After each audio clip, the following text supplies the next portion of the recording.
So gonna start in 3, 2, 1, go.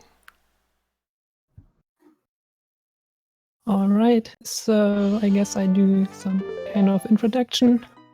Most importantly, the game we are watching is Four Swords Adventures, and that's often confused with Four Swords. It's a different game. Anyways, we are going to watch the intro, which is like almost 5 minutes long, so we have some time to talk. CFG already explained some basics, so I don't know, like if chat has more questions, we can answer them. But yeah, and I mean, we've been here already, but I'm Yadra, and I have my friends here for commentary. We are all FSA runners. We have Seamaster, Weeby, and Toad. Hi. I'm confused by chat. Yeah, so just for clarification, this is just any percent. This game only has really one category.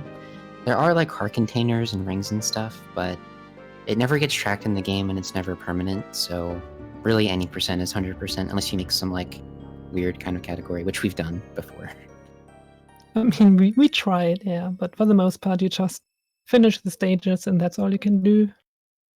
Don't forget about co-op. Well, I guess. Oh yeah, so one thing about this will probably get lost in the middle of the run, but we are playing on the Japanese version. It's mostly because of this text right here, because we can't obviously scroll through it or whatever, and it's going really slowly, so because there's just less characters in Japanese, this is faster. The intro is about like 30 or so seconds faster, but there are some gameplay differences between the other versions and Japanese versions. Yeah, for the most part, we play in Japanese because the voice of the links is better on the Japanese version. Oh yeah, they're super squeaky on the English and PAL versions. It's kind of obnoxious. So about the TAS, this is single player, and now you might be wondering, this is a multiplayer game. Why didn't you use more players? The problem is Dolphin simply doesn't support a TAS environment with multiple players. It's as simple as that. So the only thing we can do right now is single player. That aside, a 3 or 4 player run would be really awful. And the interesting thing about this TAS is that you can control all links almost individually, so it looks like it's multiplayer.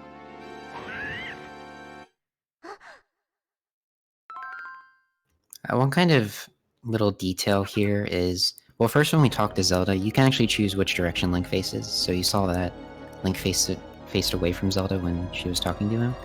And also, when you walk into this portal after this cutscene, you can also choose what direction you face. I don't remember what you did, but... I didn't know about the portal thing, only about the beginning, so it's basic facing upwards. Oh, okay. I'm terribly sorry.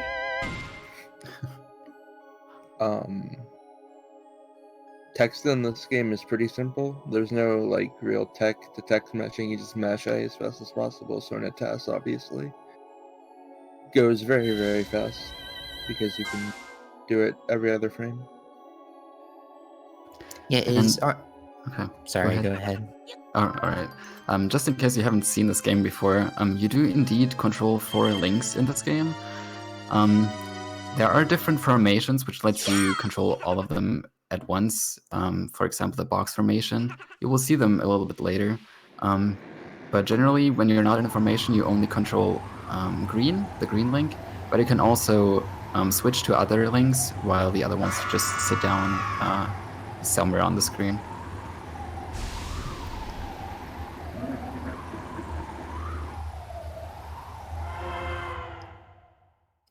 It'll be a little bit difficult to tell at times because everything will going to happen really fast.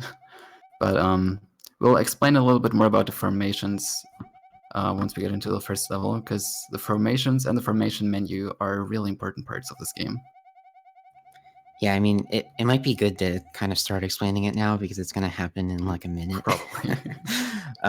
But so one of the major glitches with formations is formation menu clipping.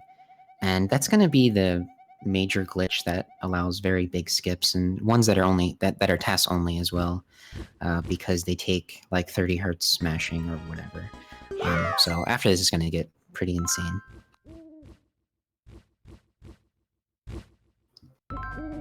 Yeah, so the first glitch we see is FMC, as already explained. So you simply use the formation menu, you open and close it, and you have to do it in a certain way, and then you can clip into this block, and then you can do.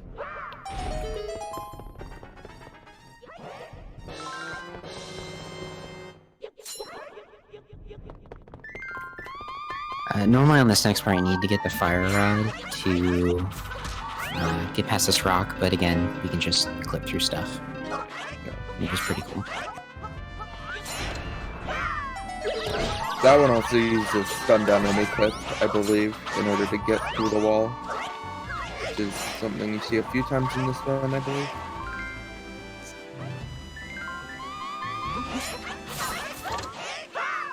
So on the bridge, we used out of bounds, which is basically pressing X the frame that you enter a GBA screen, and you can use that to clip through stuff. That's something that we use in RTA quite a bit, but you can take more advantage of it, combining that with formation menu clipping to do some really crazy stuff. Alright, so as CFG mentioned before, this game is level-based, and to beat each level you need to collect 2,000 force gems. In the one of the previous screens, we also got a gem fountain, which usually you do not get in RTA, but in the TAS, because everything happens so fast and you need a lot of gems, the gem fountain is actually pretty nice to have there. It also looks really cool. Am I back? You're back. Yes. God bless. I don't know what happened, but... Yeah, so right here we're gonna skip half the level by just, yeah, doing that. If you look into the level editors, this actually makes a little bit more sense. On the first screen, there is actually another screen above it, and so if you can't touch the upper part of the screen, you can screen transition onto that screen. Usually, of course, that's not possible, but with the help of formation menu clipping, you can get into that screen a lot earlier. I like it a lot. You open and close the formation menu to manipulate RNG to get a bunch of red gems from the fountain there, which is necessary for the TAS gem route since you skip so many at the beginning part. These gem rains here are also based on RNG. Most of the time they're not a big problem, but sometimes we need a big amount of gems from them, and thanks to the formation menu and sometimes just to regular movement, manipulate the rain to give us more gems. Also good pause here. Nobody saw that. That's because Dolphin is great, and freeze frames sometimes are a little bit annoying. So the pause just is kind of necessary to actually beat the level there. If you play this game on emulator, you'll find it hard to hold buttons sometimes, and it'll just drop your input. So that's... whenever you need to hold a button, sometimes Yadra needed to pause in order to make it so Links didn't let go.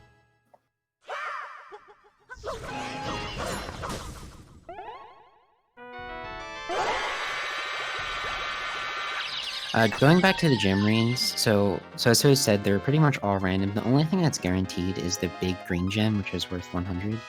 But even sometimes that can fall into a hole, because the gem rains don't cover the floor; they actually go like out a little bit. So sometimes you can just not get that 100 completely, and it's really obnoxious.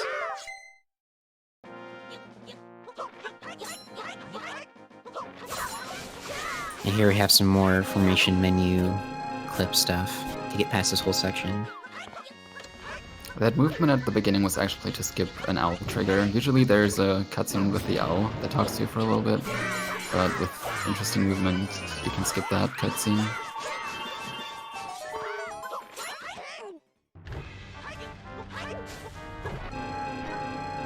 That part's interesting. There's something, when you pull that lever, there's a few freeze frames. And in this game, you can use freeze frames to do something called a freeze clip, where you clip into a wall slightly. And Yadra used that to initiate the FMC there.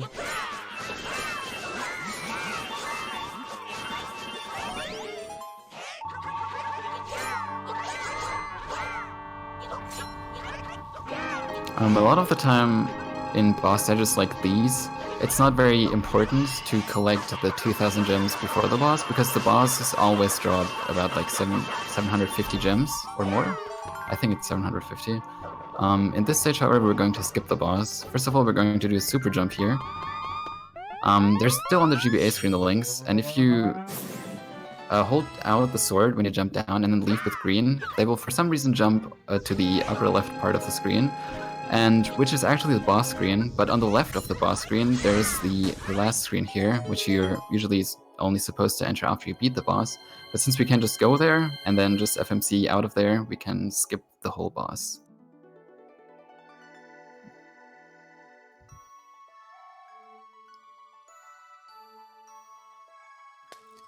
So just for comparison, normally in RTA at this point, you can get here in like 15 minutes. So it's already like 4 minutes or so ahead of what people can normally do. Yeah, FMC is formation menu clipping.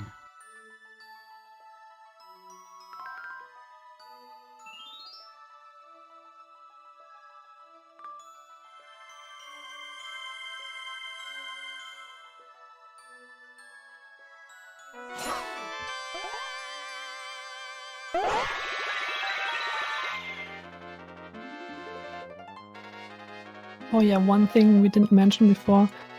During each stage transition, the game asks you whether you want to save. And if you like do some weird shenanigans with pressing the right button for several frames, the cursor already is set to no instead of yes. So it saves like a little bit of time during every stage. Can't really do that in RTA, so it's kind of TAS only.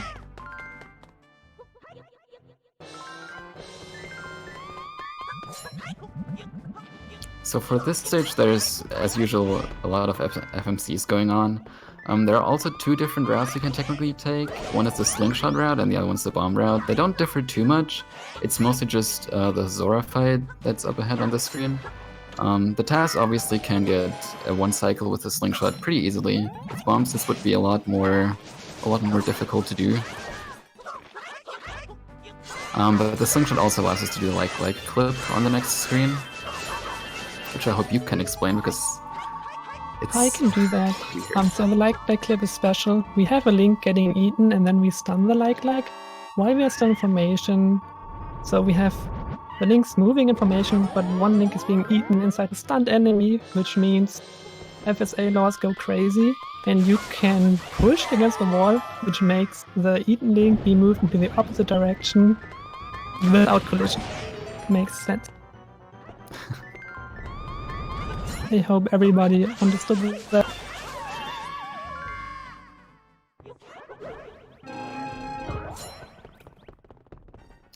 So in case you're curious about the gems, the big green gems give you 100 gems each. And sometimes you will notice that the links are holding something when they pick up the gems. That's because if you don't hold something and you pick up one of those big gems, there will be a little cutscene of them holding the gem up, and there will also be a text box if you pick them up with green. But if you're holding something, that cutscene is skipped, and the text box is also skipped.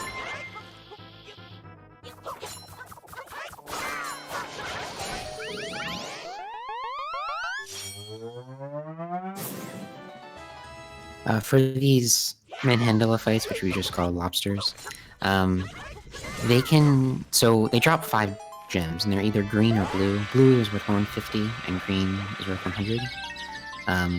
So a lot of the times she needs to manipulate the right amount of gems depending on how many she needs for those fights. And there's only I think there's 4 or 3 total, so that'll come up in the future as well.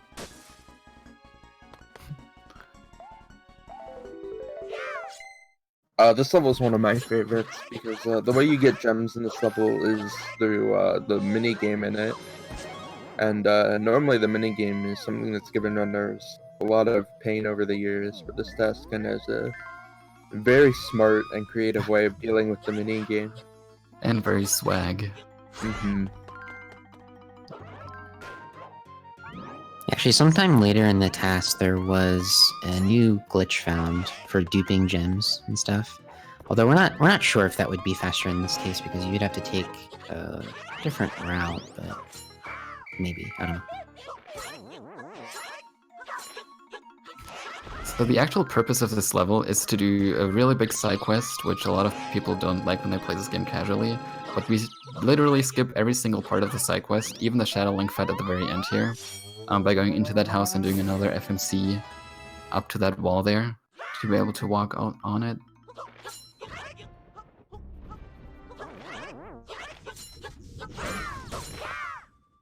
There was also a Shadow Link fight there in the screen previous that we skipped, which is pretty cool. So this level was basically just get 2k gems and then finish the level, not do anything else.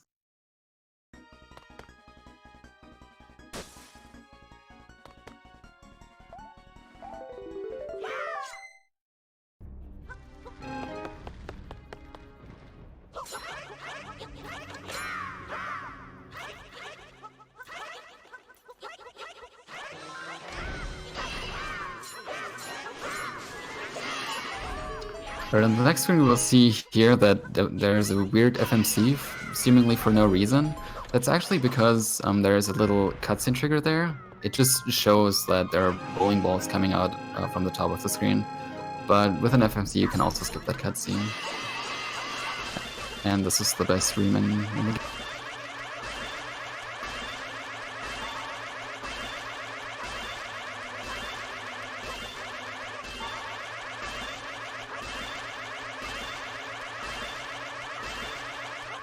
I guess this is also a good time to talk about combo gems. You can see the little numbers popping up each time they slash a tile. You get more gems the higher the number is. I'm not exactly sure how many you get exactly, but after some time you get first like 20, then 50. On PAL you can actually get 1k gems, I'm pretty sure. But on JP and US you can only get fairies after the highest amount of gems.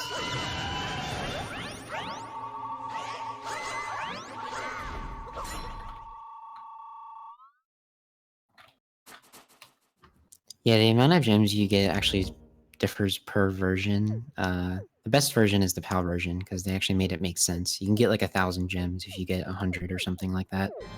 The Japanese version, once you get past a certain point, I think you mentioned it, you only get like fairies or something. Yeah. But yeah.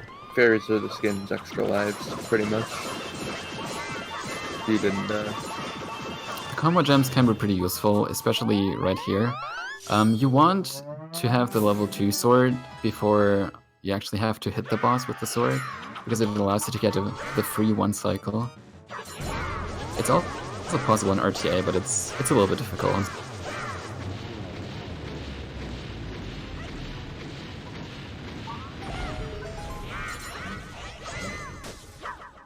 Sorry, I didn't know if you mentioned it, but did you say you needed level 2 sword for that? Or Yeah. yeah, okay.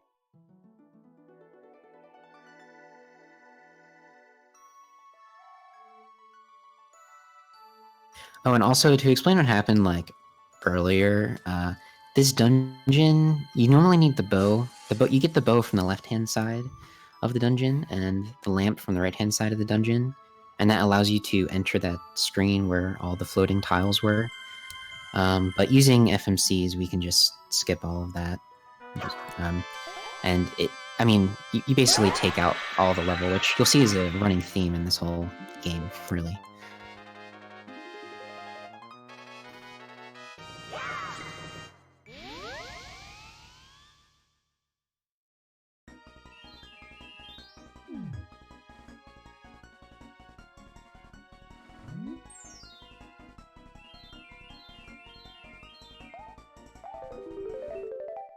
So I think this level has the first formation hover of the run. Oh no, actually, no, never mind. Still do FMCs you do there. an FMC, yeah. That'll come up at some point. FMCs are too strong in the TAS. Usually FMCs aren't used as much in RTA, because a lot of the time you need to get out of bounds first. I don't know if we explain it, but the way you get out of bounds is you enter a GBA screen, and then on the first frame that you can control Link, you have to press X, so the other links will spawn on the previous screen, not on the previous screen, on the non-GBA screen out of bounds. And then once you leave again, you can switch them and you're inside the wall and you can just FMC upwards. So normally in this level you need to get the hammer to pass by those stairs right there, but by clipping with the squirrels and doing that little detour, we can just completely skip the hammer in this level.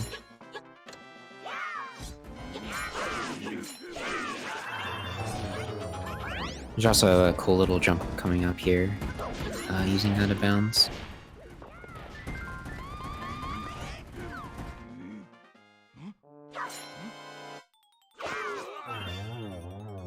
That really just comes from the fact that you're not usually supposed to be up there, so the jump...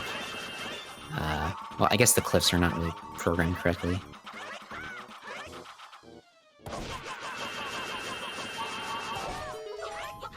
A lot of this screen is waiting, so yeah, just playing around there.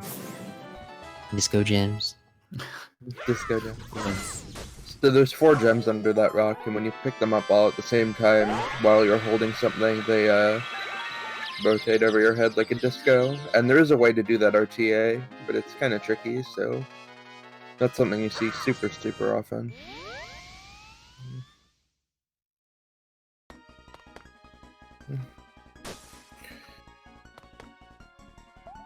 In the next level, there's going to be a bunch of fire, and also we're going to skip another owl in the beginning here. And just like a lot of things in this game, we can clip through the fire as well. We're also going to get the Rock's Feather, because that'll be helpful in some later screens. You can generally FMC through most actors. And of course, if you're inside a wall, then that also works.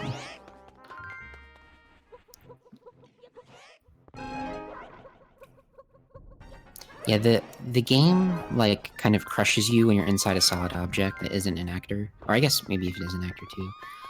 If you're touching it for more than 1 frame. So you have to close and open the menu, like, frame perfectly tight so that you don't get crushed back to where you entered the screen. There's a little bit more nonsense going on here. You have to wait for these things to explode first. And it takes a little bit, so we just get the level 2 feather. There is no real use for the level 2 feather here, it just looks cool. But there is a cool little trick that you can do with the text box from the gem.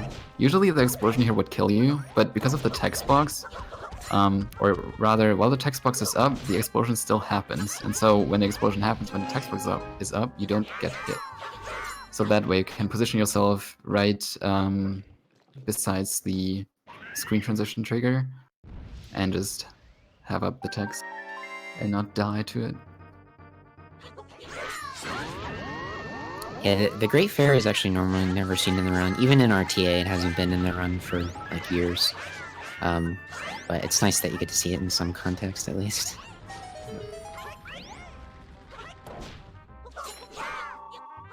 Upcoming is another owl skip. This one's pretty simple. You just kind of roll past the trigger on the corner.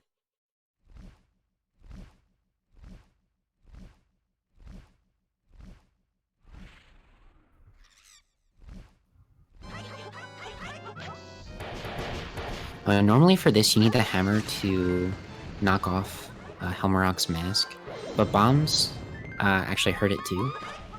And bombs also do a ton of damage too.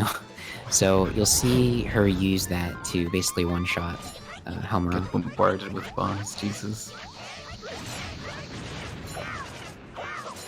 You can also one-cycle this boss. Although it's also a little bit difficult in RTA.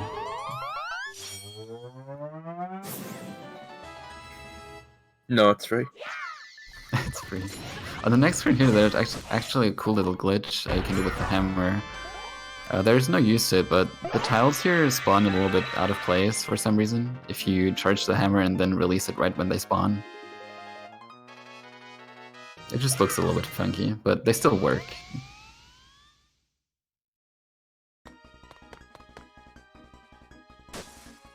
Okay, am I back? Yes, You're back. Hello. you are back. I hope for a little bit longer this time. You're back in just in time for the dongos. This took about 3 years to finish.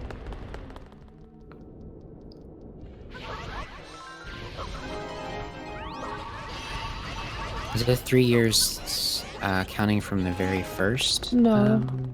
Okay, just the new one. Yeah, I mean, we could talk about that, or I don't know.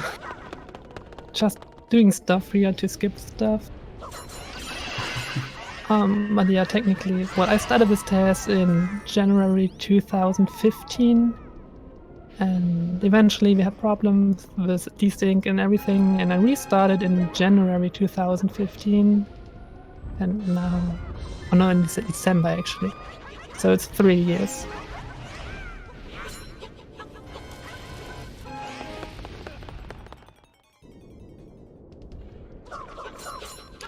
On this screen we can see that we just kind of roll through the fire. This game doesn't have invincibility frames when you roll, unlike like Ocarina of Time or Minish Cap.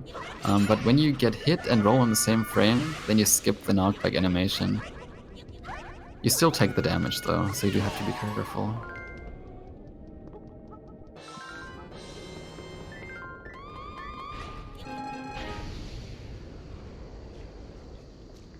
One kind of weird fact about this fight is you can skip this fight, so you can roll through the fire and go up the stairs at the top, because the fire is the only thing that's actually blocking the way. But whenever there's a fight like this, the game locks transitions, and you can't do them unless you have a special way of unlocking it. So if you were to go into the next screen, you couldn't actually enter the following screen because the screen lock would still be flagged. But otherwise, we would be able to skip it.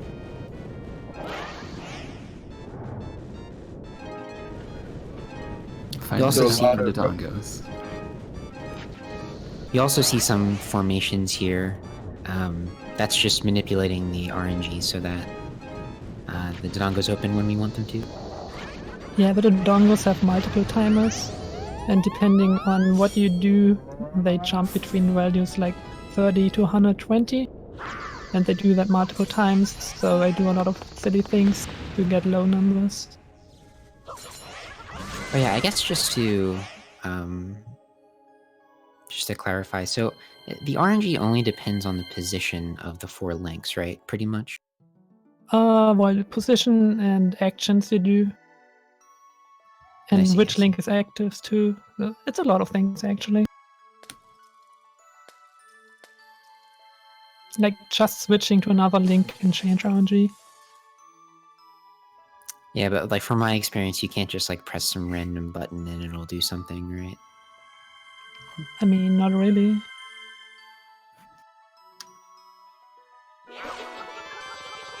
I always took that the Z button would change RNG, so you could like change RNG without Yeah, that trying would to be do cool, stuff. but it's useless.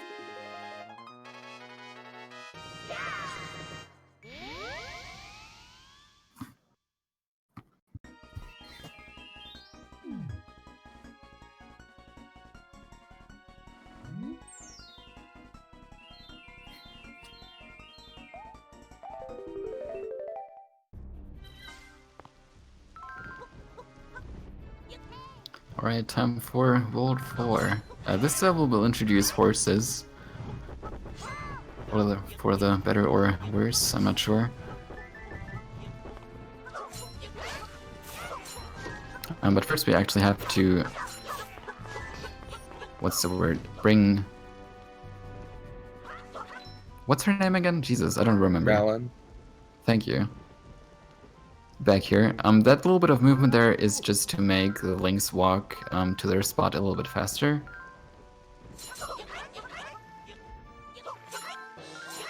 Moment.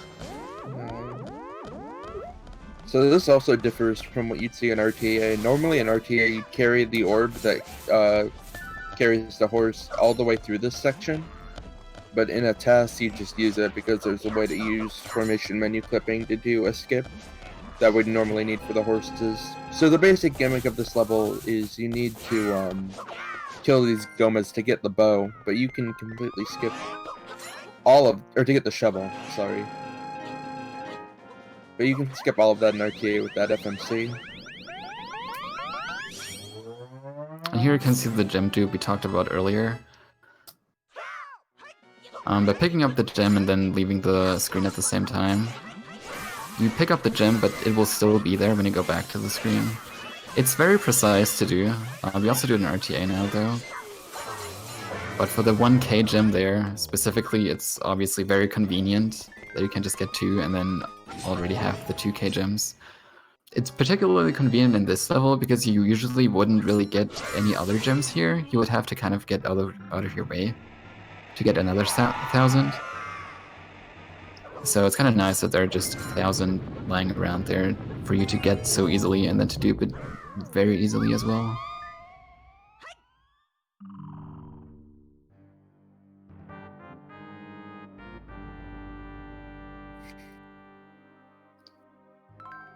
So this is the first of the jewel fights. There's 4 of them throughout the game. It is technically possible, or theoretically, I guess I should say, to skip them in single player, but this one in particular just has like one little thing that you can't really get by. But otherwise, all the pieces are there to skip it. We will skip one later, though. Interestingly, co-op can actually skip this jewel fight.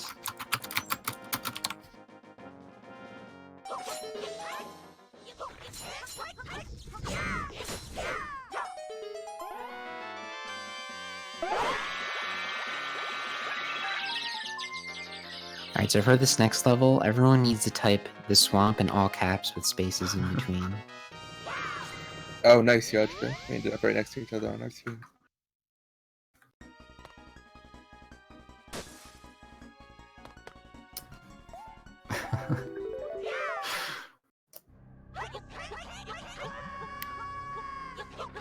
That little bit of movement there at the beginning is once again to skip another owl cutscene.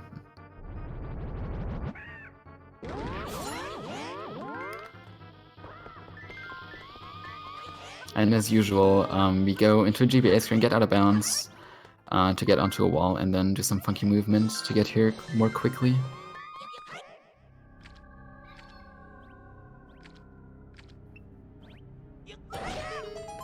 Oh yeah, I forgot. This level has some really crazy stuff with jumping. If you... I honestly don't know the details, but you can, like, infinitely jump on the swamp stuff with the Rock's Feather. It's... Yeah. Yeah. I don't It's so understand. weird. Yeah.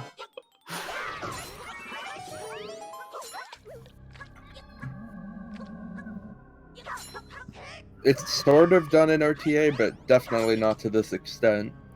Yeah. Jump all over the swamp. It's really weird.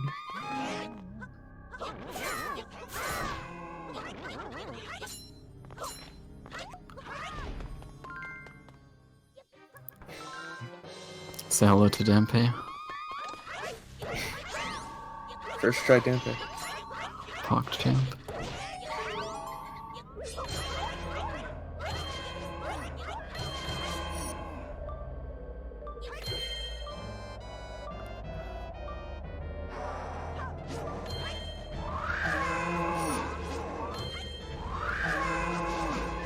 So this fight might... Alright, go ahead. Yeah, I was just gonna say, this fight might look kind of slow, the way that, like, it's taking her so long to hit him, but besides the very last hit, there's actually, like, a timer before you can even hit the mask, so you can just walk over and whatever. You also have to wait This for is that guy to awesome. leave the screen before you can transition up. That's why that movement looked kinda not as fast. And why she took the time to hit single there.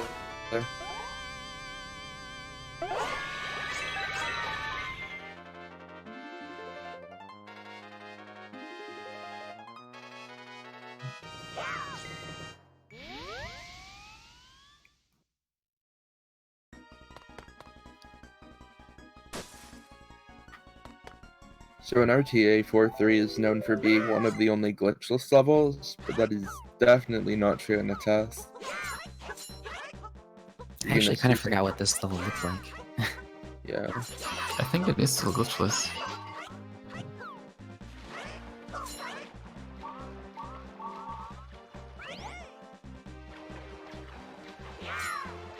So generally, it's a little bit difficult here to find all the gems you need, which is why we actually have to go into the water and get the gems there as well.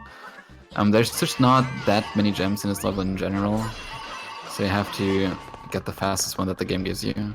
In these pots, you can oftentimes get 20 gems from them, but even they don't help all that much. Yeah, it's not usual that pots drop random gems. There's just a few levels like this one where there's a lot of pots everywhere that drop. The random gems are either like 25 or 1. But in a TAS you can manipulate that pretty hard.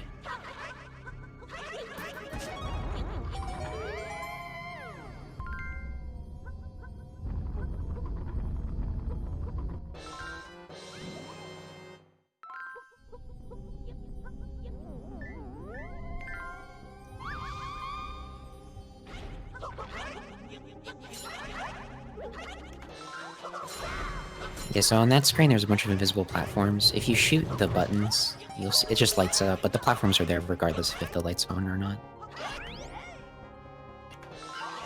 I think there's actually an FMC up here, if I remember correctly. You Maybe can not. do the FMC, and you will also be able to go to the screen above this one, but you won't be able to escape it. Oh, So that's yeah. what I was thinking of. I was thinking of the old, like, theory route. Yeah, unfortunately it's not really possible. Unfortunately, this boss really doesn't have HP. You just have to hit them a certain amount of times. So there's probably just gonna be a lot of playing around here and stuff like that. This boss sucks. And blows. Forgot about that. It's been too long. This is actually one of the other things you can skip in co-op, but not in single player. Co-op has some other interesting glitches that that single player doesn't have access to. Yeah, when he mentions co-op, he's specifically talking about 2-player. Any more than Yeah. 2 players, it's kind of whack right now anyway. In 2 players, you can take advantage of the boomerang and a few other things that make a lot of the levels super broken.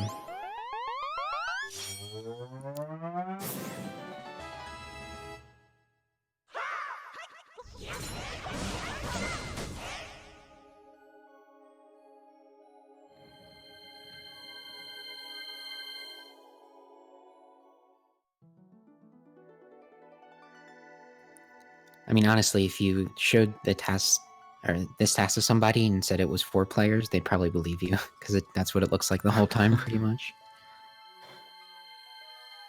It's ridiculous what TAS can do with this game.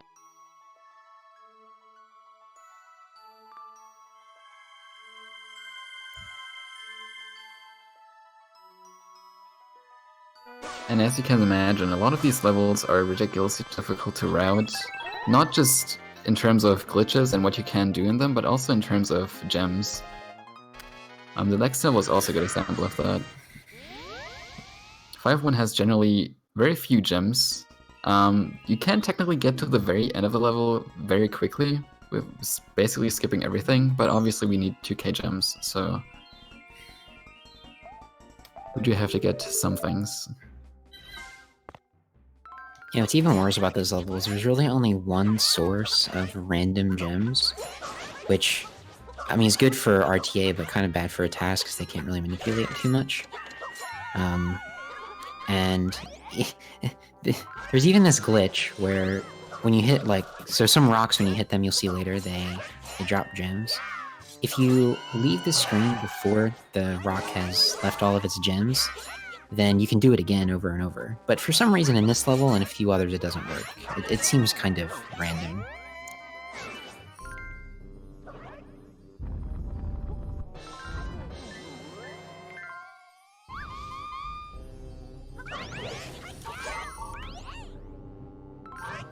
So we even have to, or she even had to open some of the chests here to get more gems. That's how tight the gems here are. Yeah, so this is the one source of random gems that the TAS can get all the 20s and stuff with. If you play the game, you'll see that that doesn't happen ever. Yeah, But not even close. yeah, and you'll see that when she burns stuff, the stumps consistently drop 5 gems and the bushes drop 1. So that's the other source of gems you get here. So the bush here is actually going to drop another 1 gem here, and the bat is going to give us the other 20 we need. So it works out barely. There are still some gems on the next screen, but they're super slow to get, and you would miss a cycle, so...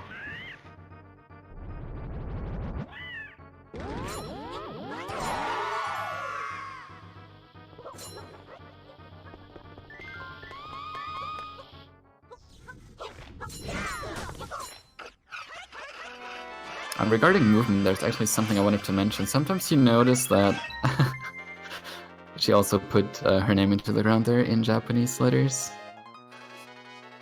But yeah, in terms of movement, as you know, there are some formations. For example, the right formation makes so that links are, or the purple link is on the very right side. And sometimes she will use that to go into the right formation, then switch to purple very quickly to get to the right side very quickly. I can do that with other formations as well. Technically, the left formation is the worst one because it doesn't really... It's just like shaped like a diamond, and it doesn't really do anything.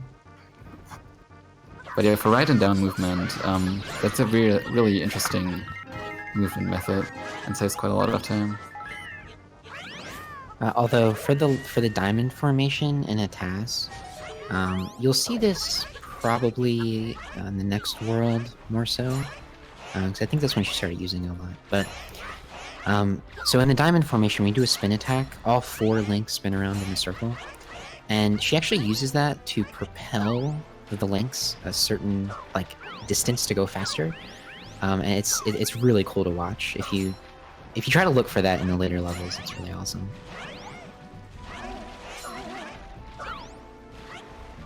Also, one other- super TAS only. Oh yeah, definitely. Left formation is like borderline useless in RTA, and it's really only used in the TAS just for movement speed, and that's really it.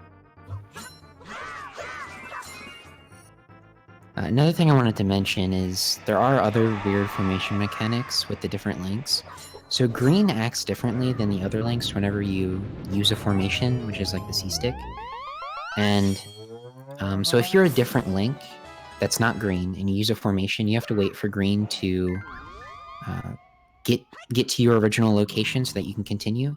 So a lot of the times when she's trying to move across these screens, she'll put green next to a wall or something so that whenever she calls the formation as like purple or something, green will instantly come back to where she was and she can continue moving. That's just a small kind of optimization that you'll see throughout the rest of the levels.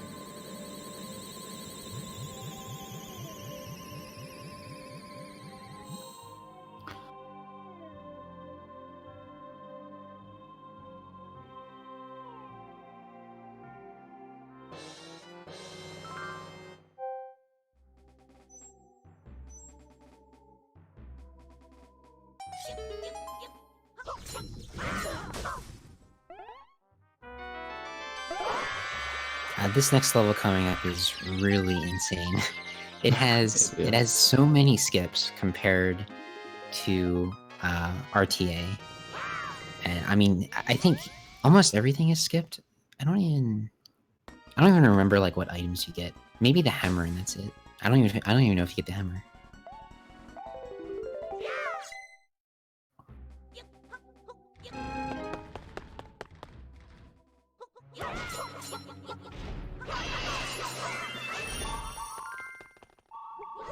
That room looks so cool. It's too fast.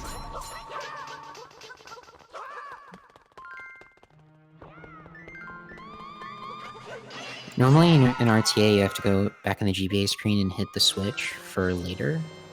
And it's mostly so you can go through that keyhole that's on the right hand side of the screen. But we can just FMC past it like she just did. And we can reuse the key somewhere else.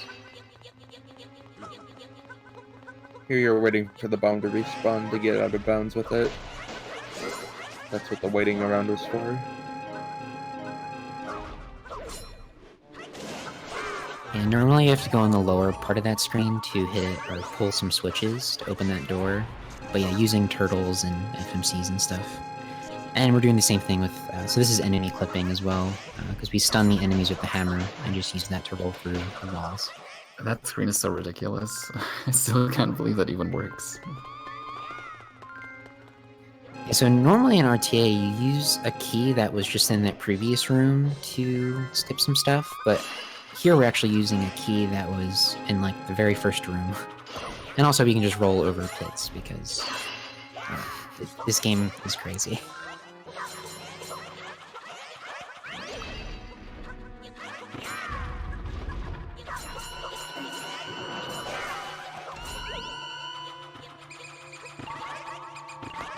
You can skip using lamp in this room with an FMC using the switches in that room that open and close the gates. It's really cool.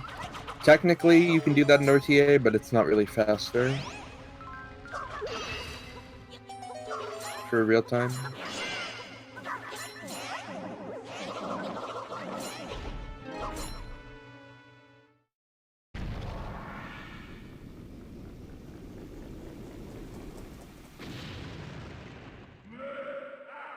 Unfortunately, we can't skip this Puppet Ganon, but, or Puppet Ganon, Phantom Ganon, but he's a lot faster than the one in 1.3 anyway, so it's not too bad.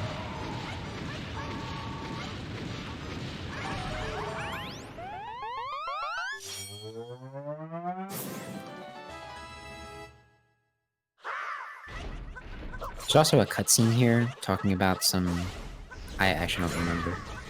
But as long as you don't walk into the trigger, doing some fancy stuff like that, you can skip it.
Time for World Dicks.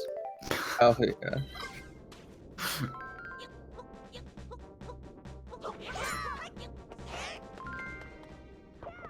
Usually you're supposed to talk to 2 NPCs first, which then opens the gate.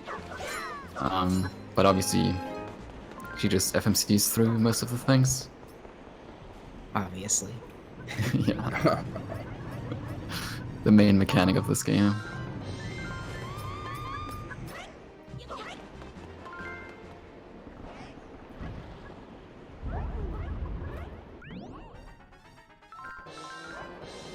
You can also FMC around here. There's nothing really preventing that, but because of how the next screens are arranged, you can't really progress too much. Although, wait. Actually, I kind of forgot what happens here. It's still an FMC, but... Oh yeah, it's on the right-hand side. That's why she has to go over there. Yeah, you can see how awkward the terrain is here, because if you get caught in one of those floor areas, you can't really get out. So you have to be really careful.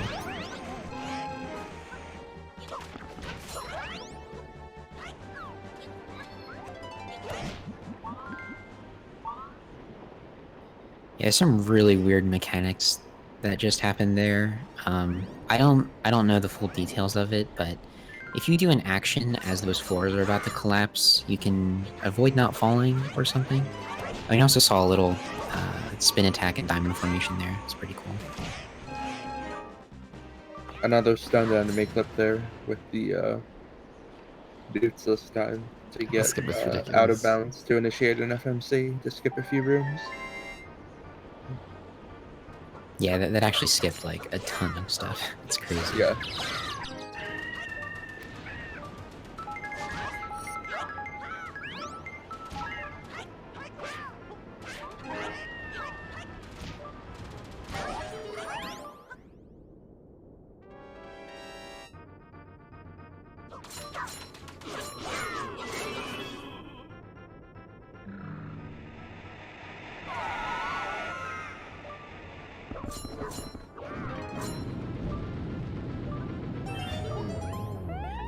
Also here, you saw that little formation there.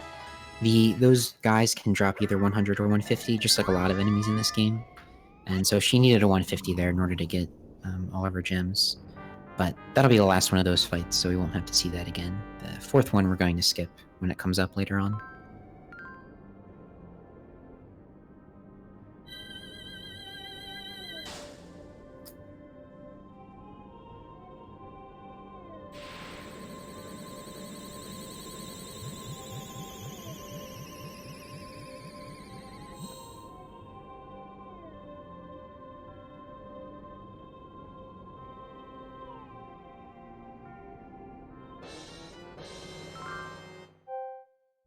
I don't know about you guys, I'm having trouble remembering what's up next because she did the last couple worlds so fast, they all kind of blended together. Yeah. I watched them beforehand, so...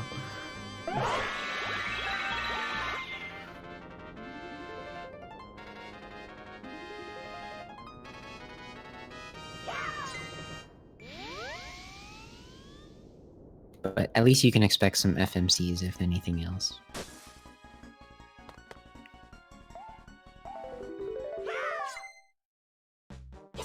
So the start of this is quite interesting. Just like in 1-2, she FMCs to the top right corner this time, not the top left corner, to enter the screen differently.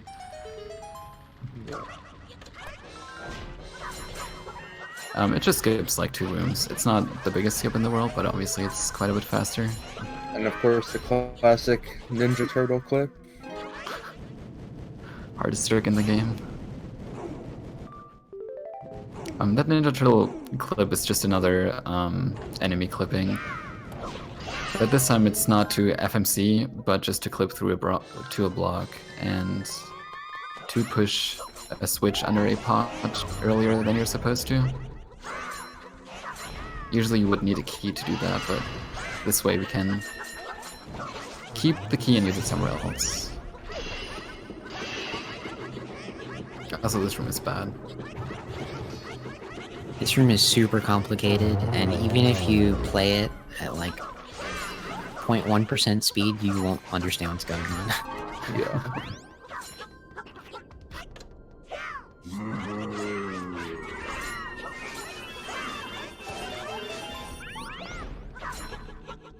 Here we encounter Goma again. You can just throw your friends at them and kill them very easily in 2 hits. Because friends are very strong weapons in this game.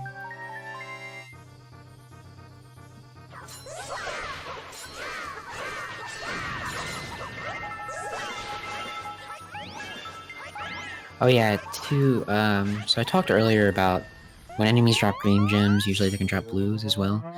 So same goes for these Shadow Links, but the Shadow Links that are just in the middle of the dungeon and not at the end, they only drop hundreds. So the ones that she killed before Goma can only drop hundreds, they can't actually drop 150s. But that's pretty much like the only exception, I think.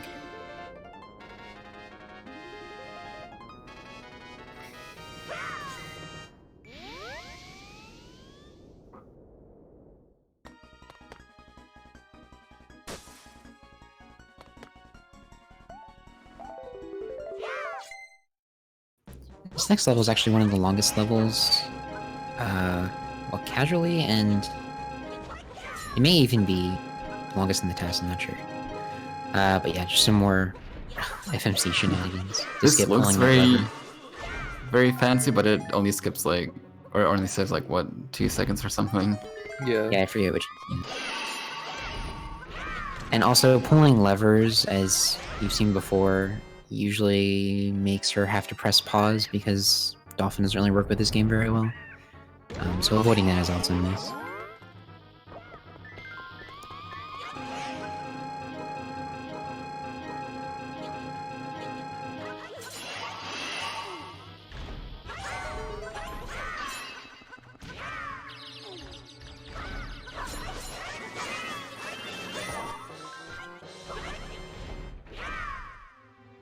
I hear we're going to use a slingshot to do some more enemy clipping.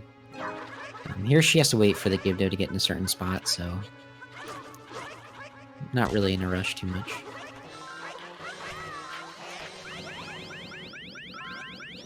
You normally have to make a big backtrack around this huge oval that is this level to get inside that little section, but you can use enemy clipping to get into that middle section, where there's also, conveniently, 1,000 rupees. And since there's also a boss in this game, the boss also drops a ton of, I say rupees, a ton of gems. And so you don't really have to collect any extra gems.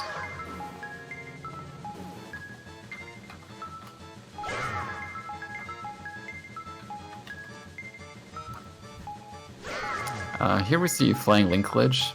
It's not really used in this run a lot of the time. In RTA, it's used one more time in 6-1. But basically, you just jump slash against Moldorm's head, and then we keep moving around. As long as the control stick doesn't go back into neutral position, you will kind of still be in the air a little bit. You cannot walk over gaps or anything like that, but you can walk over Moldorm's face and not get hit. It makes this fight a lot easier.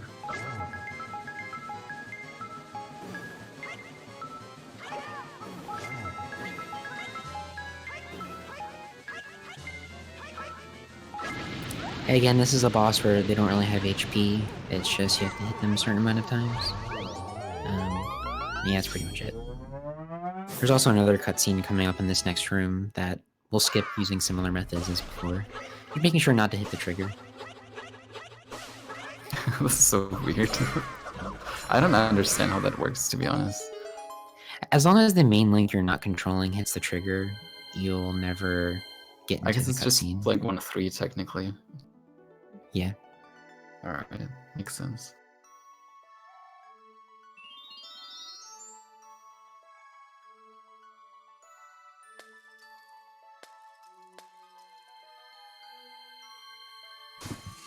There's also the longest cutscene.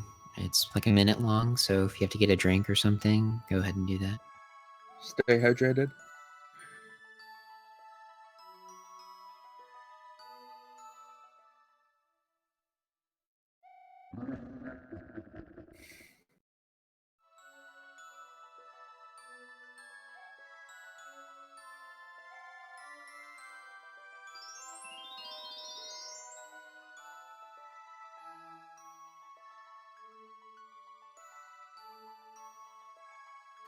Alright, so World 7 is going to be full of ice levels. Ice is a little bit special because obviously you slide on ice, but you can do some fancy screen transitions if green is on ice or rolls on ice, for example, and then trigger a screen transition. For some reason, the links will carry some of the momentum you had beforehand onto the next screen, and you can clip into some walls with it, which we'll see in the next level here. Everything happens really fast, so...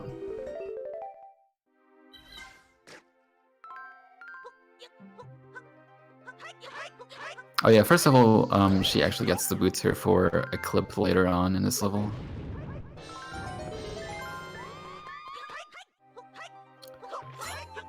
So green rolled an ice, and then she triggered the screen transition, which allowed her to go up onto this wall. Walking on these walls is a little bit strange. On the left screen there, triggering the screen transition to the right is a little bit complicated, but obviously with TAS tools it's a lot easier. She also gets the medallion here first, before actually switching back to purple and going up here. She also skips the power places because you can do an interesting clip with the Pegasus boots there. This is really complicated, and I'm actually really surprised it actually works, but it does, so nice. The reason why we carry the medallion still is for the upcoming jewel fight. As we explained earlier, The last jewel fight is actually going to be skippable. Now, usually during those jewel fights, here's just some more jump duping going on because we skipped basically the whole level. But during jewel fights, the screen is usually logged, and so you can't just exit the screen again. However, if you use a medallion, like this one, the Earth medallion, you unlock the screen again, and you can therefore escape and just skip the fight that way. So first of all, we use another ice screen transition to get up to this wall, then we drop the medallion, which unlocks the screen. So now technically we can go down again, but obviously we want to go up and just completely skip the fight and go to the end of the level. This is technically also possible in 4-1 because 4-1 also has a medallion right before the jewel fight, but 4-1 just has a few other complications that make it unfortunately impossible for now.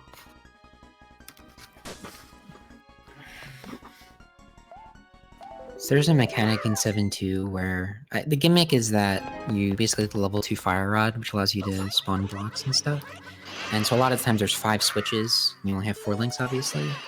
So press the 5th switch, you usually need something else, but because of the switch mechanics in this game, you can normally press 5 switches with 4 links, because this game is good. So yeah.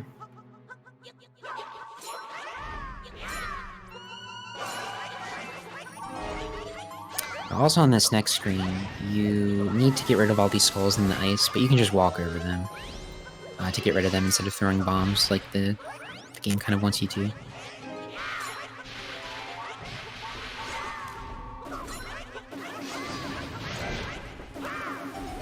No, the jewel actually does go on your screen. If someone pressed pause right now, you would see the jewel there. Doesn't really matter if you do the cutscene or not.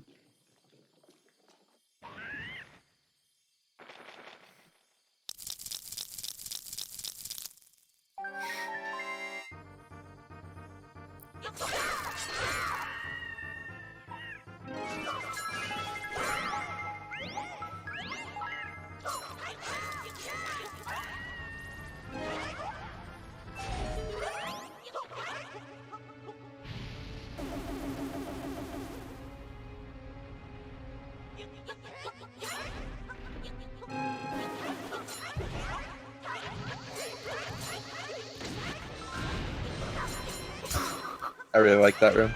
That room was sick. Ridiculous.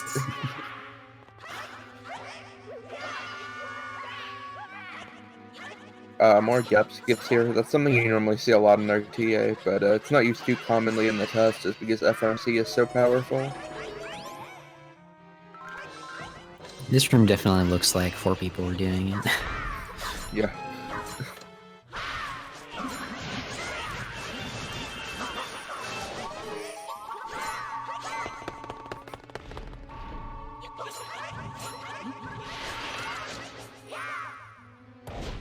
There's another example of hitting 2 switches with 1 link to hit 5 switches with the 4 links total, which is, like Z said, the basis of skipping Fire Rod level 2. There's also a And small one little last. cutscene there, just like in the other levels that you just skip, using various methods that we have. In RTA, you can actually just throw a link over to the loading zone and switch to them.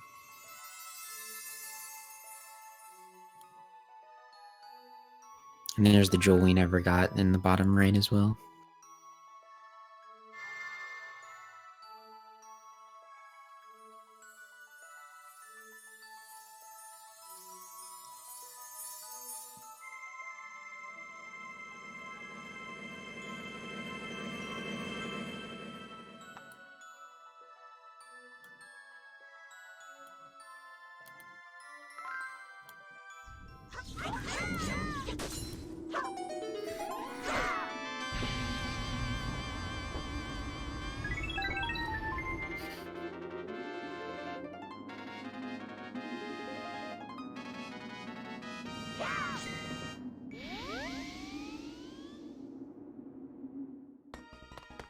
The next level in this run is usually one of the levels that doesn't really have any glitches when you watch a run of it.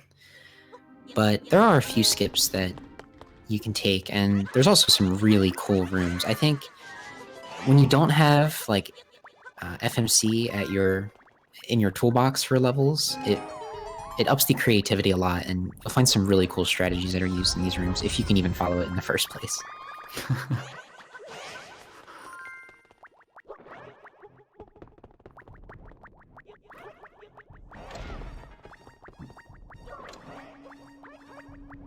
So normally you have to switch between the fire rod and the rock's feather throughout this whole level, but I believe she skips the first instance of getting the fire rod, which you'll see in the lower left corner there.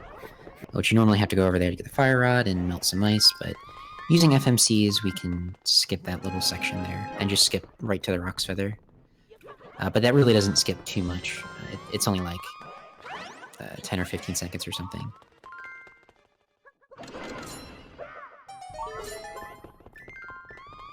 But in the rooms after this, the strategies are really cool to do some of these rooms. Yeah, I really like this room because there's some strategies with using the formation menu, not really to clip. Well, it is to clip, but it's to get basically like an early cycle on the thwomp. You'll see it coming here. Normally you'd have to wait for the thwomp to come back up, but you can skip that with the formation menu clipping. It's one of the more creative uses of it in the run. That right there. Basically making a staircase with the thwomps there. Mm-hmm.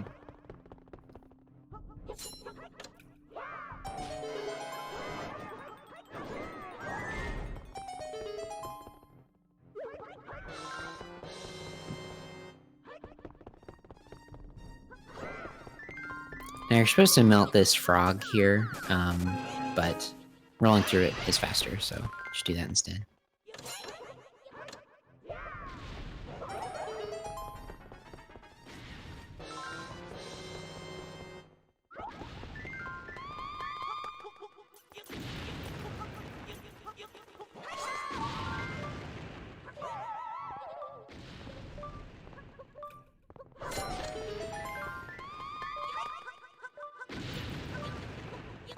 So this next screen coming up is going to happen really fast, but the goal is to kill these 3 flying ice things, and yeah, it just looks really neat.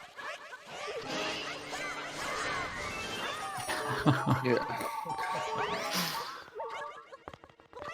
It's one of my favorite rooms. Some of the stuff you can do in this game is just ridiculous.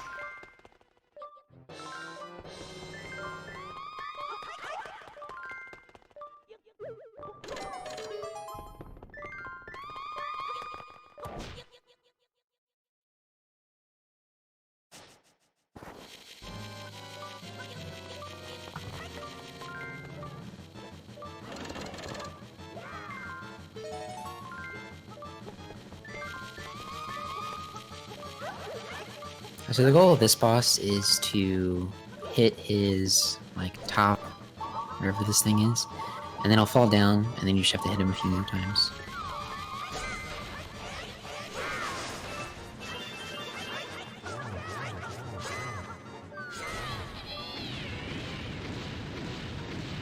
And then do a down air to kill him.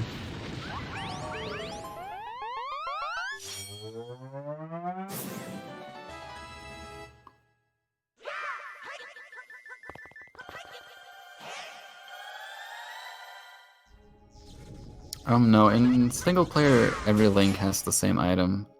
But if you play multiplayer, then each link can have their own item, depending on how many people you play with.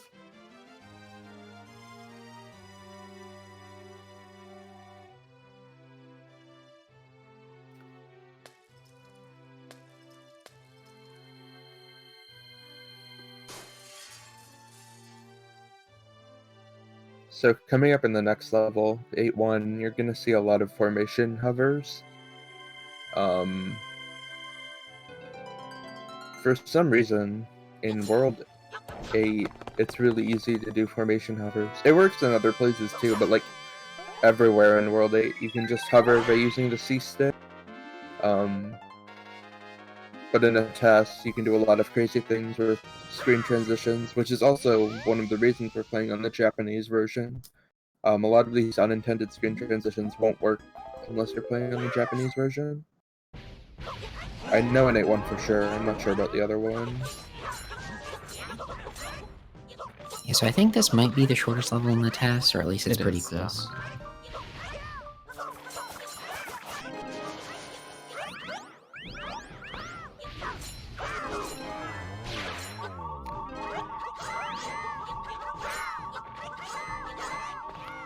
So these formation hovers sometimes look a bit fancy.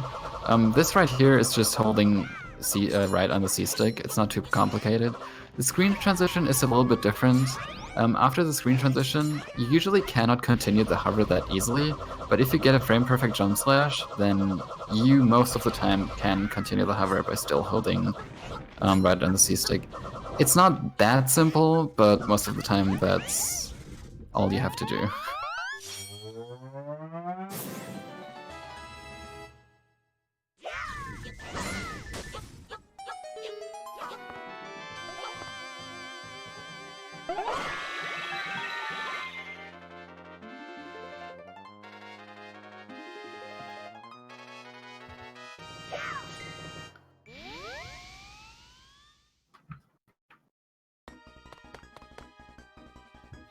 So this next level is like a 2D level mixed with a normal level, I guess, or a side-scrolling level, whatever you want to call it, vertical. And there are some very weird mechanics in this game with these clouds. So normally you have to stand on the clouds and it transitions, does this little cutscene. And if you do that, you can just FMC past the transition and just do a normal transition. It actually does break some of the game. You won't really see that too much, but it makes a skip later on more complicated. But Yadra did figure out how to do it, because we don't do this in RTA because it does break one of the things. It's also really hard to do. But this skip coming up is kind of, well, it's really complicated to the point that we don't really know what's going on. But doing those transitions does kind of break this skip in a way, but you can still make it work in a way with what she's doing. Yeah, so it basically puts Green Link like in the upper left corner or something. I don't really know, and Yeah, you like can do way some. out of bounds. Yeah, it's way out of Somewhere. bounds. It's really weird because when you enter that screen, Green also walks into a GBA screen, but is still somehow not on the GBA screen. It really doesn't make sense.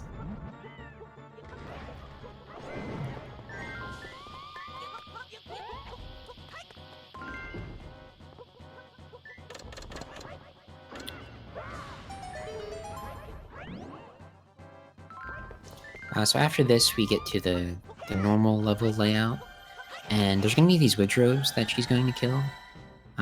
You can't kill them with the bow. She's going to kill one with the bow, but you can't kill them all with the bow because they won't drop gems otherwise. But she only needs to kill one just because we can manipulate gems later. There's also this skip coming up, which is Hammer Skip. Another formation hover that's really weird.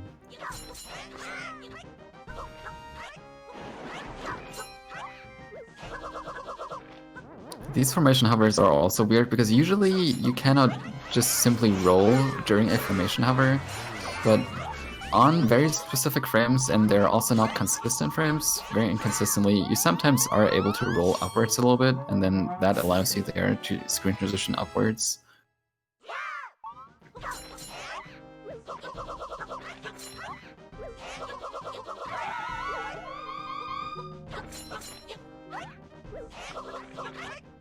This is also a really long cutscene with fighting with Dart Link and getting some mirror or something, but you can just skip it pretty easily using all the tricks that are in this game.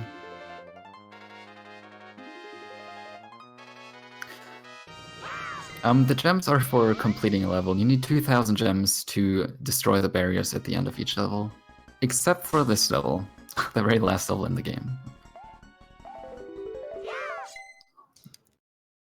Yeah, so potentially this would be faster in co-op just because of its exclusive glitches, but as mentioned earlier, the compatibility with Dolphin isn't great, so not really possible. But it's not really that much slower, at least I would guess. And she's she's doing a glitch here called zombie storage, which is there's multiple ways to do it, but one way to do it is to die on a loading transition, kind of like stairs, which she did using the Wizard's Fire. And so the next time that she dies, you'll see something interesting happen.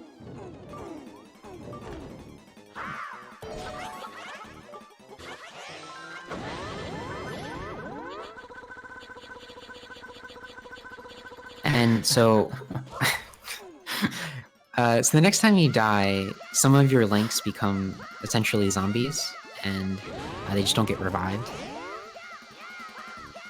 And so this basically skips all of the Ganon's Tower. Normally these 4 corners are basically trials for each of the items that you see there.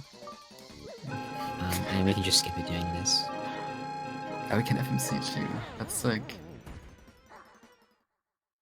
You do have to die again so that your zombie link becomes a normal link again.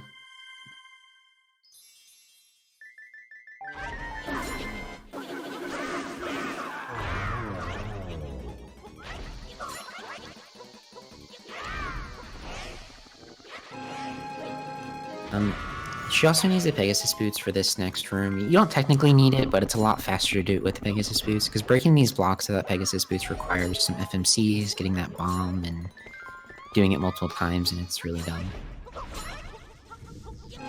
And the reason why we don't need the 2k gems here is because we usually can just always FMC through the barriers, but obviously most of the time that's not going to help because it's the end of the level, and we have to destroy them to trigger the end of the level. But this time there's another boss fight behind the barrier, so we can just simply FMC through them and go to the fight that way. Using a different version of FMC there, you can actually get the bomb to a certain height that can hit Vadi, where normally you need the tornado to do that.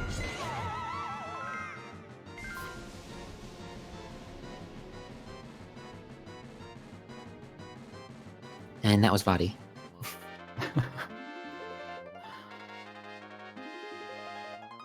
You'll see some weird glitch, like visual glitch here, because Yadra's technically on like a different layer in the GBA screen, so it looks kind of weird. They kind of threw up their swords there, which is why I saw the little, I guess, spark when they swung their sword.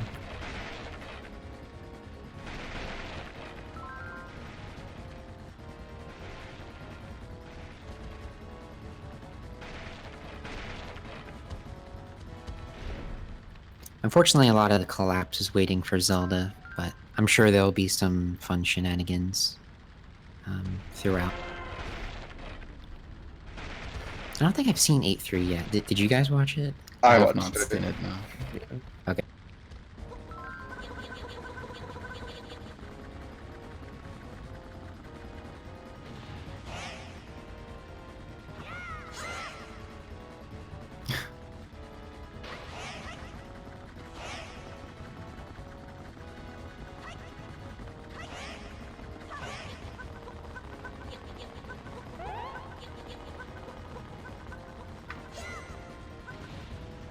So yeah, most of it is just waiting for Zelda, so a lot of nonsense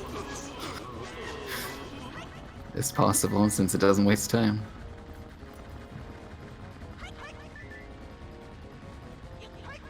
This part's really good. There's a bunch of enemies that spawn, but Yadra just kind of melts them.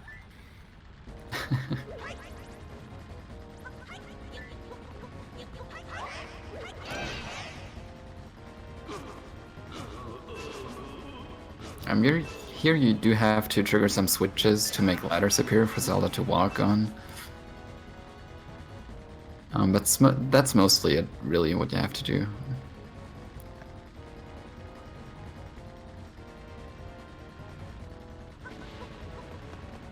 It took her about 3 years to do this task, to make this task. There were a few other levels tasked by her before this, but while she was tasking World 1 or World 2, I don't remember, she found another glitch that saved a lot of time in World 1 as well, and so she had to go back and task the first levels again. Yeah, World 8 was really fast.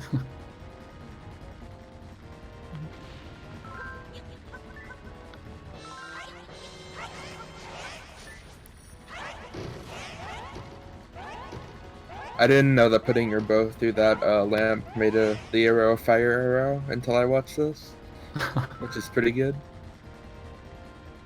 Yeah, it's such a weird thing that they. But I guess it's the same like actor as the torch actors, so that's why it happens. But yeah.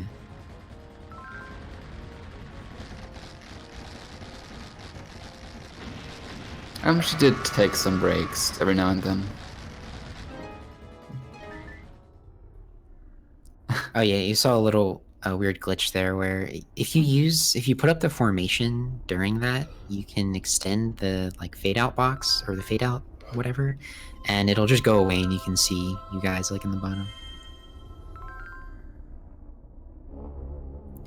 There's also a couple different strategies for Ganon. So the first phase of Ganon is literally just hitting him as much as you can. And so there was one using the Rock's Feather versus spin attacks and stuff like that. The spin attacks came out to be a little faster, I think. There's a couple different phases of the first part of Ganon where he has this like electric attack and also this teleport attack. I'm not sure what you see exactly with that. I'm sure he's gonna die pretty fast. If any of these lightning things hit you, you will be warped into another GBA screen, have to fight some monsters first. You get sent to the Shadow Realm. Shadow Realm, come on.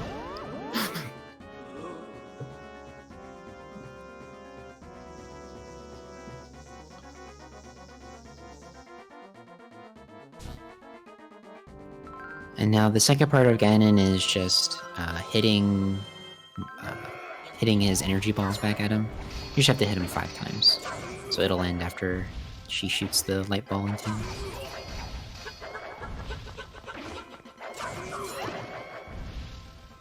There's weird mechanics with Ganon hopping in walls and stuff like that, so she's just manipulating them to do as fast as possible. And that's and it. that's it. Yeah.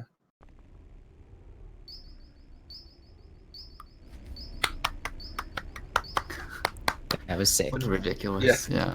It's amazing. Can't even find the right words for this. Yeah, that was The amount of effort that was she a had to great put into test. this.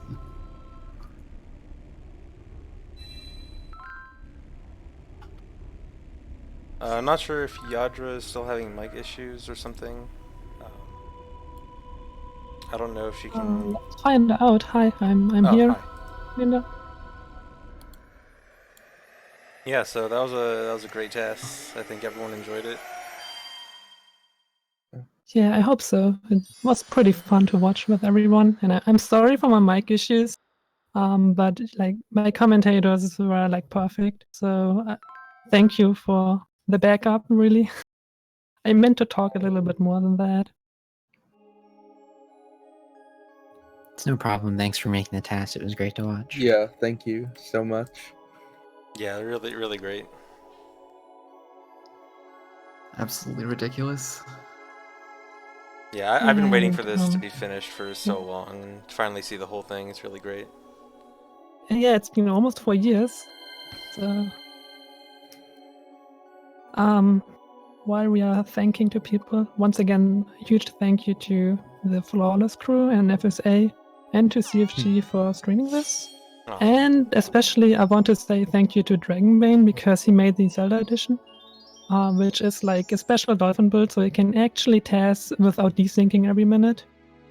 And he also helped me with technical difficulties, so huge shoutouts to him. And to everybody who watched my streams and retweeted my TASes, and to CSR as well.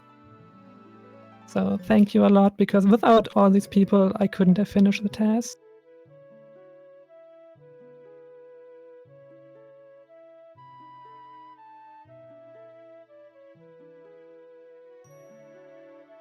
yeah. All right. So, do you guys want to stick around for the credits, or any more shoutouts you guys want to give out? Just all the Yeah, other okay. FSA runners who couldn't be here, like Dan, Hope, And Blue. and Blue. I saw Trey in the Wherever he chat. is. Trey's really good.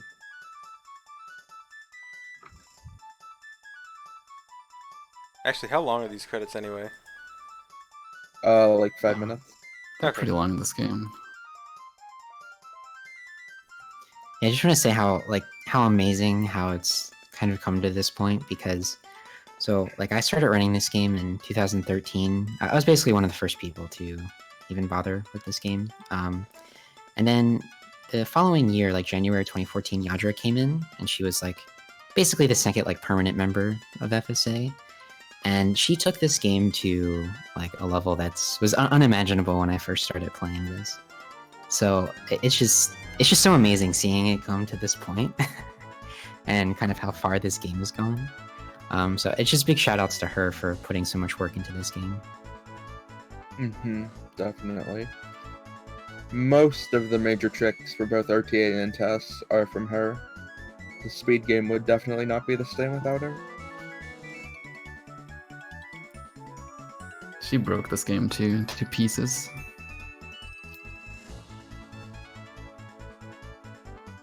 Although I think Yadra said that she started getting interested in FSA because ZFG talked about it on his stream, like Yeah, all the way back. So I I think also it's got pretty Yeah, funny how that's correct, actually. yeah. Yeah, ever since the first time I saw FSA, I think it was in like 2013 or early 2014 when Z-Master was running it, I was just like, man, this is such a cool game, and I wish more people would know about it. So I ended up talking about it a lot, and yeah, guess that got some people into it. Yeah, I basically made this test. Smile. Praise FSA. I can't talk. Praise CFG. I mean, it's technically true. But yeah, I'm glad this game is starting to get more recognition. It really deserves it. Well, the only thing we still need is a co-op TAS. Or rather, the TAS tools for it. Glitchless TAS. No. Someday.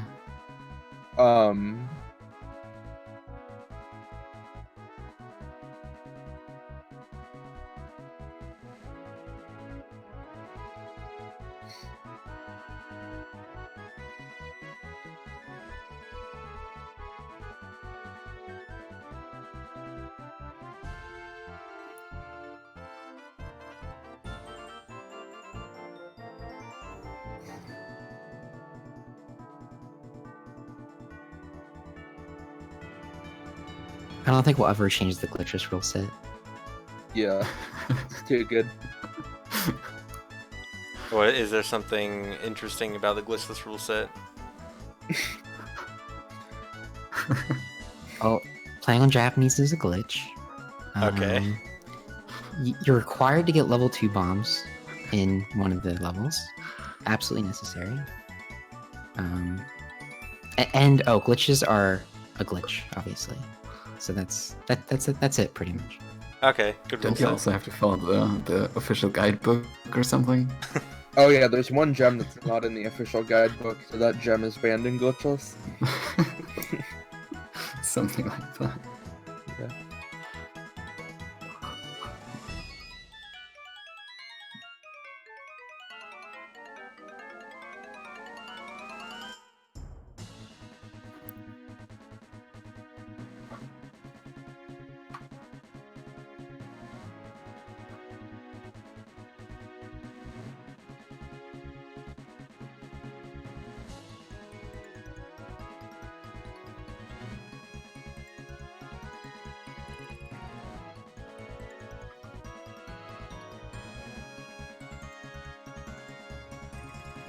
Mics are muted. We are just enjoying the beautiful outro.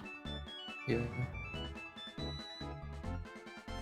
It's just The kind of wonderful insane credits. to actually see the task being finished, because she's been working on it for such a long time that a lot of the time we didn't really think that the task would ever be finished, because she kept finding new things that made things faster and she had to redo some stuff. Yeah, the So last actually month or seeing the so. finished product. Yeah, the last month or so, she basically sped run the last like two worlds and did them in like a month. Or normally that would be like 2 levels. Yeah.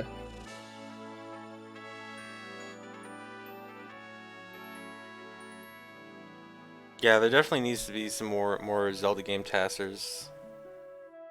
Zelda tasters are so great, and they don't seem to be as common these days. Would definitely love to see more.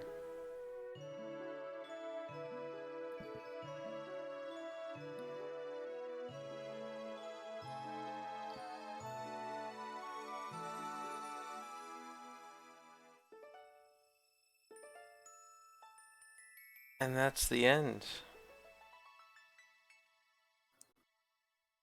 Yeah, thank you everybody for watching and for CFG for hosting this.